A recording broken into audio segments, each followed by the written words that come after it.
least that was said. At least that was said, because I think a lot of the time, not even a lot of the time, she has said it herself. It's not like people are making this up, but she has said it herself, basically, like, we're building around Kelsey Mitchell.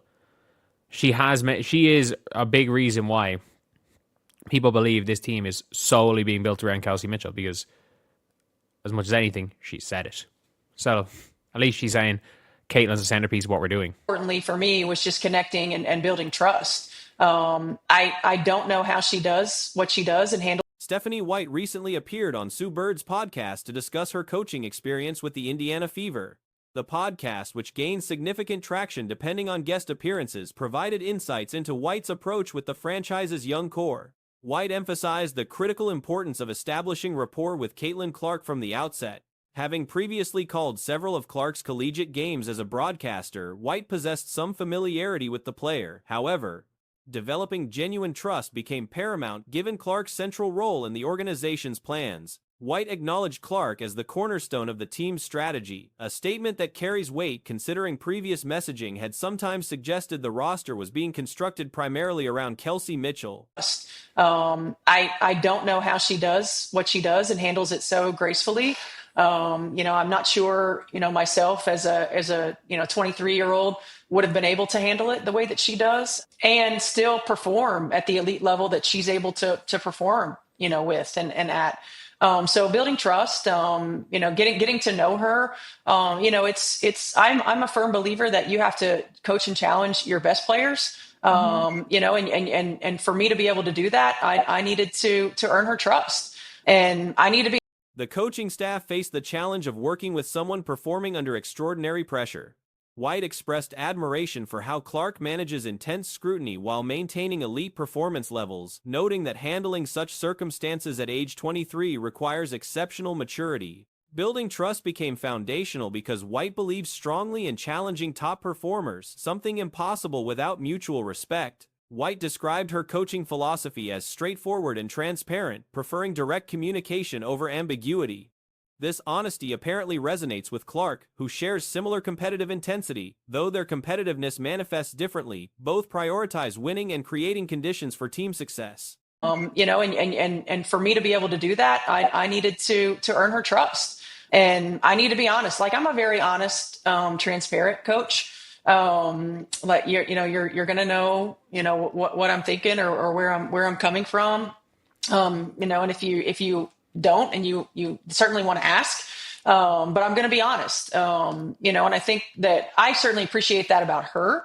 And I'm also the same kind of psycho that she is in terms of like competitiveness. Now it comes out in different ways.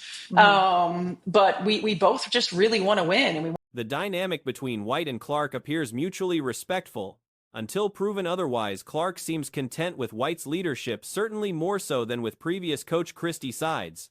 The contrast between coaching philosophies and approaches became evident throughout the season. Transitioning from a veteran-laden Connecticut Sun roster to Indiana's youthful squad required significant adjustments. Practice structures changed dramatically. With experienced teams, White preferred brief 40 to 45-minute sessions, focusing on adjustments and specific situations. But we both just really want to win, and we want to set ourselves and our teammates up for success. She answered that well. And in fairness, like, Stephanie White always speaks well. And I do think there is a mutual respect there between the two of them. And realistically, I think until it's proven that it will not work, Caitlin Clark will want Stephanie White as her coach. Definitely more so than Christy Sides. If we're being completely honest here. Like, Christy Sides was not the... Younger players demanded longer, more repetitive sessions. Concepts required constant reinforcement rather than simple progression. Plays and defensive schemes covered one day often needed review the following day rather than building upon established foundations. With veterans, complex drills covering multiple concepts simultaneously proved effective. Young players necessitated breaking down components individually. Indiana's defensive struggles compounded these challenges. Was not the greatest as far as coaches were concerned. But yeah, so let's go and take a listen to the difference between coaching a young Fever team versus a more veteran team. It's like going from a veteran team to now this like young core? You definitely add vets, but what was that like? What was your approach, or was your approach different when you got to the Fever last year? Well, we had a lot more practice time, I can tell you that. Okay. Instead of it being those little 40-minute quick. The franchise had consistently ranked among the league's worst defensive teams. White invested considerable practice time establishing defensive fundamentals, expectations, and principles work unnecessary with Connecticut, where defensive excellence was ingrained culturally. Christy Side's defensive approach essentially consisted of assigning Christy Wallace to guard opponents' best players, lacking systematic structure or scheme. White's implementation required comprehensive teaching on both offensive and defensive ends, with particular emphasis on defensive discipline. Experience gaps created additional obstacles. Indiana lost winnable games early and late in the season contests that distinguished playoff positioning. Instead of it being those little 40-minute quick sessions, a lot more practice time. Not just were they young. No, you can get through a lot more quickly. Oh, okay. No. You can get through a lot more. Me, it was like, I only wanted to go for 40 minutes when I was 40. No, that's ideal. That 45 minutes to an hour is ideal. With young players, you're having to repeat things a lot. Right. And there's oftentimes a lot of slippage from one day to the next. Like, it's not always about building. The difference between hosting playoffs versus traveling, between playing decisive games at home versus away, stems from accumulating those victories throughout the regular season. The team finished barely above 500, approximately 10 games behind teams earning home court advantage. Learning what daily excellence requires takes time and repeated exposure to high-stakes situations. Coaching young players demands heightened energy, unwavering attention to detail, and preventing regression between sessions. White's assessment of the core three players revealed interesting perspectives. Kelsey Mitchell emerged as remarkably low maintenance, a consummate professional who simply wants to compete. It's about building. It's hey, we just did this yesterday. We have to do this again. Or if we want to play, a certain defense. I mean, he's not wrong. She's not wrong. Obviously, coaching young players is, as someone who, as a coach, has coached quite a young team, and as someone who's been kind of on a more veteran team and being kind of the has been a young player on a. Mitchell reminds White of playground basketball enthusiasts who sought pickup games purely for love of playing. She requires honest communication and recognition that coaches care about her development, then performs reliably. Mitchell deserved experiencing franchise success after enduring difficult years, particularly following Tamika Catching's retirement. Her consistency through organizational struggles warranted reward. Regarding Aaliyah Boston, White discovered Boston's exceptionally high basketball IQ and facilitating abilities. Boston functions almost like a point forward, orchestrating offense from the high post. Has been a young player on a veteran team and has also been a veteran on a young team. It's very different being in the position where you are kind of the young player. They have to repeat things for, and vets are on you. And then when you're a vet on a young player, you're standing there like, how the fuck are they not getting this? But I see two different types of coaching. A certain, like, we want to play a horn set a certain way. Like, this is our base way we're going to play it. We shouldn't have to go over that and shoot around every single day. Just our adjustments, right? Well, with a young team, sometimes you do. Curiously, White admitted not recognizing this dimension during Boston's collegiate career or even when coaching against her in playoffs. However, Boston's elite passing and hub role became prominent during the previous season's post-Olympic stretch work, largely attributed to Christy Sides' strategic adjustments. Boston's perfectionism drives her development, and her intelligence allows deployment in varied roles. When Clark rests, Boston essentially becomes the point guard, demonstrating remarkable versatility.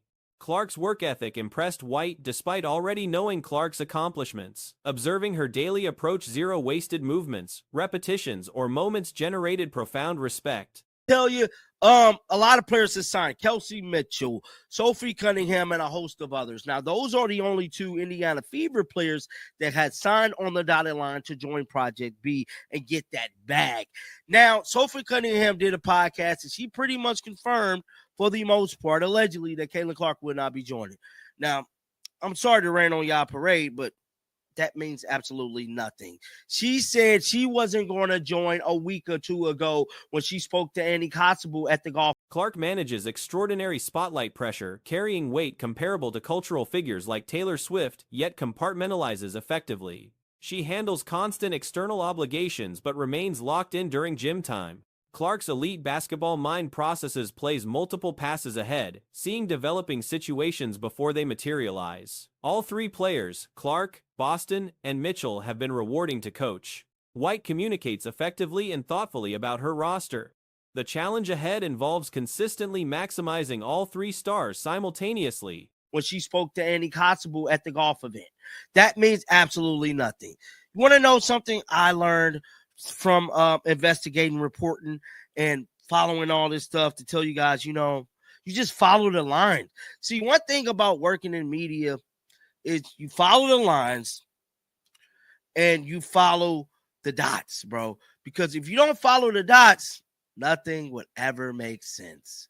Now, shout out to my boy Mike. Shout out to everybody else who be sending me stuff. Because during the previous post-Olympic period under different coaching, there were stretches when Clark, Boston, and Mitchell all performed at peak levels concurrently. Under White's first season, this simultaneous excellence proved elusive. Games saw Boston and Mitchell playing well together, or Clark and Boston combining effectively, but rarely did all three synchronize at high levels despite being healthy. Achieving consistent three-way production represents the next developmental milestone for Indiana's coaching staff and roster. Recent developments surrounding Caitlin Clark and Project B have generated significant attention following Sophie Cunningham's podcast appearance, where she discussed Clark's potential involvement with the league. The discussion requires examining various details about this emerging basketball venture. Shout out to everybody else who be sending me stuff, because this is old news. See, this right here is old news, what I'm showing you. I already did a video on this. But since y'all don't believe Caitlin Clark is going to join, let me let y'all know something. See, y'all see who this is? This is Grady Burnett. Y'all don't know who this is, but some of y'all might. Grady Burnett don't have a follow from nobody. Nobody. He's the co-founder of Project B. He's the man with the... Behind-the-scenes negotiations reportedly involved substantial financial offers for numerous WNBA athletes, with compensation packages reaching $2 to $3 million for player signings. The venture benefits from considerable financial backing, with Saudi investment providing extensive resources. Multiple athletes have already committed to joining, including Kelsey Mitchell and Sophie Cunningham, who represent the only two Indiana Fever players currently signed to participate in Project B. During her podcast appearance, Cunningham appeared to confirm Clark's decision against joining the league. However, Clark had previously stated similar intentions during a golf event conversation approximately 1 to 2 weeks earlier, making this information already public knowledge. Following connections and relationships within the sports media landscape often reveals important patterns. A Project B. He's the man with the plan. Co-founder of Project B. Now, let's see who's Grady's following. He's only following 1,200 people. Let's see who Grady's following. Let's see. Caitlin Clark and the Caitlin Clark Foundation. Oh, he's following them. Who else is he following? Analysis of social media relationships shows interesting details about the league's leadership and their interests. Grady Burnett, serving as Project B's co-founder, maintains a social media presence following approximately 1,200 accounts. Notably, his following list includes both Caitlin Clark and the Caitlin Clark Foundation, along with Sophie Cunningham. However, neither Clark nor Cunningham reciprocate by following Burnett's account. This asymmetric relationship suggests ongoing interest from league leadership despite public statements about non-participation. Cunningham's statements, therefore, carry limited definitive weight regarding Clark's final decision, particularly considering her previous public comments about declining participation. Is he following Sophie? Oh, he's definitely following Sophie. He's following Sophie. Now, mind you, no one follows him. See, Caitlin's not following him. And Sophie's not following him either. Sophie don't follow him either. I say that to say what Sophie is saying means absolutely nothing. Means nothing. During the podcast discussion, Cunningham explained Project B's operational structure and its relationship to other basketball opportunities. The WNBA season operates from May through October, while this new league would function during the traditional off-season. Other options like Unrivaled, located in Nashville, and international opportunities also exist for players seeking additional competition. When describing the financial incentives, Cunningham emphasized compensation levels repeatedly without specifying exact figures, suggesting substantially higher pay than standard offerings. The repeated emphasis indicates compensation potentially triple current earnings.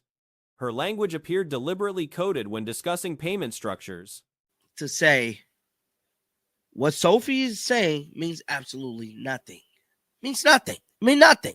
Because like I stated, she stated a week prior that she wasn't going to join Project B. It's a league.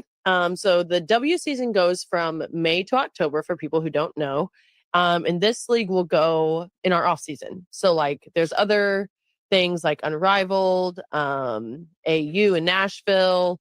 Then people can go overseas too, but this is a whole new one. And this one offers. The league differs fundamentally from Unrivaled's model. Currently, 3 distinct off-season leagues exist for American players, with most athletes participating in approximately 2 of these options.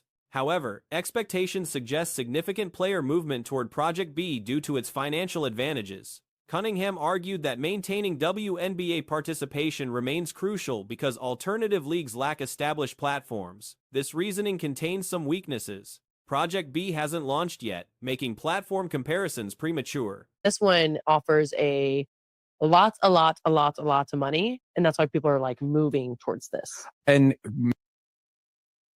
mind you, she didn't give a specific dollar amount, but she said a lot of money. She said that like 3 times. She's speaking in code, man. They're paying 3 times more than what they're making, bro. Sophie's speaking in code on this. This is also different than Unrivaled. The WNBA's current platform advantage stems primarily from network broadcasting agreements with outlets like ESPN and significant content creator coverage. The assumption that content creators won't cover Project B extensively appears questionable, as many media producers will likely generate substantial content around the new league, given the financial stakes and talent involved. The potential exists for Project B to generate enormous interest and coverage, possibly rivaling or exceeding WNBA attention. Without WNBA participation, players might lack the visibility and recognition that comes from established league exposure. Cunningham mentioned attempting to recruit Clark for participation without success. She expressed enthusiasm about competing alongside or against Kelsey Mitchell within the league structure. Sophie's speaking in code on this. This is also different than Unrivaled. Completely different. So how many like floating leagues are there? 3? I would 2? say that like a lot of the American players are doing, or I would say the majority is 2. Okay. Yeah. Okay. But I think there's going to be a lot of people switching over. That's cool. So like, here's my thing. So all these leagues are great, but at the end of the day, like if you don't have the W, you don't have the platform. Right. This is where she kind of lose me because you don't know how Project B is going to be. The operational model involves traveling to 7 different international markets worldwide, with teams spending specific durations in each location.